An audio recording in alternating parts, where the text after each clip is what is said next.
Hello BookTube! Welcome back to Better Read Saul. Today I will be talking about my to be read for July 2020. This is a bit of a short list. I only have about 5 books on it, despite this being one of the longer months of the year.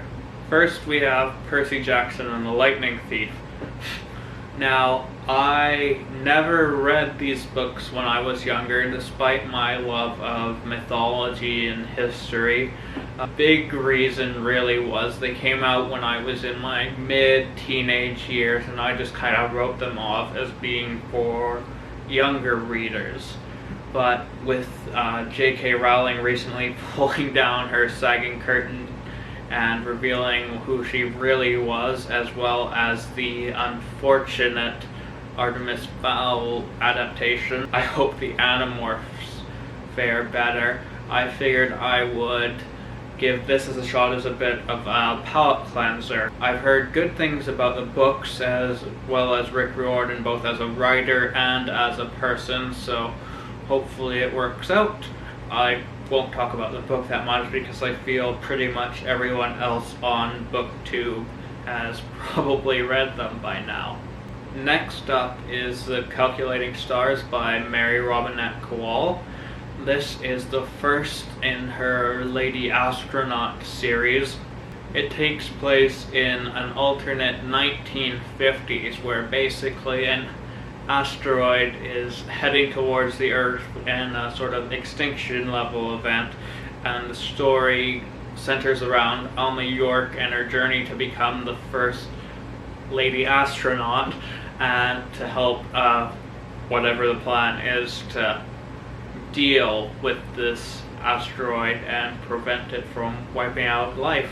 The Hugos last year, this won for Best Novel. The next book in the series is coming out, I think I saw this month, sometime soon. So we will see how this goes. The next book on the list is another older series that I'm looking to get into for the first time, and that is John Scalzi's The Old Man's War. This is about, well, an old man, 75-year-old, who basically gets conscripted or signs up for this interstellar war. I honestly don't know too much about this or really the other last two on this list, but they're ones I've heard a lot about and I'm interested in checking out. As I mentioned in my The City We Became review, I am always a sucker for older characters in fantasy and science fiction. The penultimate book for this month is 1,000 Names by Django Wexler. Like I alluded to when I was talking about The Old Man's War, this and the next book that I'll be talking about are both ones I don't really know that much about. Like, I know this is a military fantasy set in the desert around the Napoleonic era. I've heard lots of good things about Django's writing and have read some of his Magic the Gathering fiction, so I thought I'd check this out. This next book is one I actually noticed around the time it came out, I guess, or at least came out in paperback, when it was in a display in one of my local bookstores. Chapters, actually.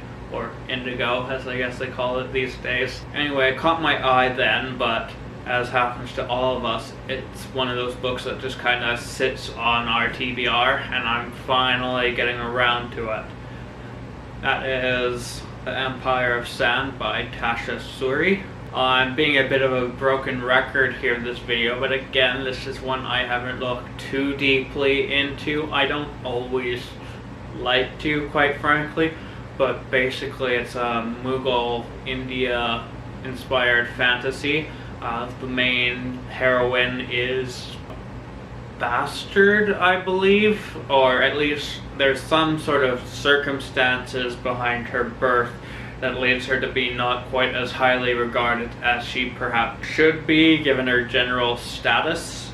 And well, that's my reading plans for July. Like I said, a bit of a shorter list and a shorter video given how little I kind of talked about some of them. hopefully it all goes well, and please let me know what you thought of these books, if you've read them, or what you're planning on reading this summer. As always, please do consider leaving a like and subscription if you haven't already, and I will see you next time. Same book place, same book channel.